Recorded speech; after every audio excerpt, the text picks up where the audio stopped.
Miss Glass, Miss Carr was your roommate. Yes. Did you know her before she moved into your apartment? No, I did not. Did she answer an ad? Is that how she got your apartment? No, she got it through a friend of mine. And you have a one-bedroom, two-bedroom apartment? 2-bedroom, 2-bathroom. What was her rent? $375. And how long were you living in bliss with the defendant? She moved in February, and it was fine.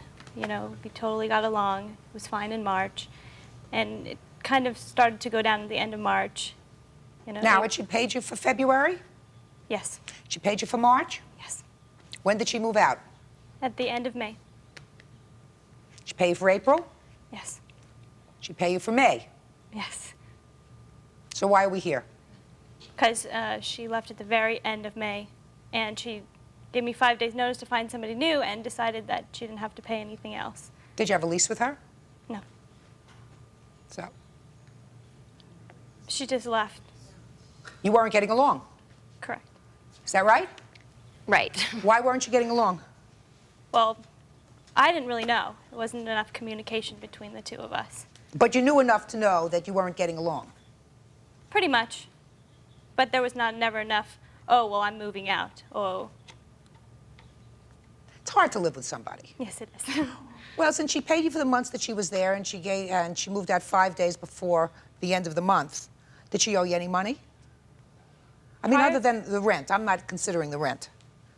Before that, she didn't pay the deposit when she moved in, but I said, don't worry about that until June because, you know, at the end of June, the other roommate, blah, blah, blah, was going to get hers, and then she could give it to me then. Fine, so we're not talking about the deposit. But other than the rent she's paid up? Oh, no, there's several phone bills. And What phone bills? Which phone bills? Mm-hmm. There was phone bills from, the statement date was on June 23rd, and then it went back into May. It went from May to June. And there was a $40 900 call that I shouldn't have paid, and there were several long-distance phone calls. In what amount? Come, quickly. Around $75 In long-distance calls? in long-distance calls. Okay. Tell me why you left. I left because living with her was unbearable. I went through, starting back at the end of March, early April, out of the blue, I started getting notes on my bed saying, you need to stay away from my friends. When I first moved in with her, I had just moved down to California. I didn't know very many people. Tiffany was nice, and she took me out. She introduced me to people, but then she tried to take that away. She said, you stay away from my friends. My friends are my friends. Your friends are your friends. You're going to make my life miserable. So girly things. Girly things. Girly things. All right.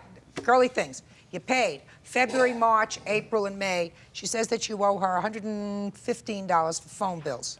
I owed her approximately $150 for everything. That was gas, everything. And I told her when I gave her 2 weeks' notice that I would be leaving, that I will pay that. You just send me the bills to my grandmother's house, and then I'll send you a check. But when that happened, she began leaving harassing, vulgar phone mails on my voicemail. I would get them at work. They would disturb me at work. I would have to leave work because I would be so upset. I got harassing I have copies of the messages on papers. I have letters that she sent me threatening me. That you owe her money? That I owe her money, and if I don't, she's telling I quote, every living soul what I have done to her. I didn't do anything to her. I was protecting myself. I left. I didn't have to give her any notice, but I gave her 2 weeks' notice, being the last week of May, and then the first week of June, and I gave her 1 week's rent. For June? For June. I have paper here. Let me explain something to you, Miss Carr. We don't even have to go into that.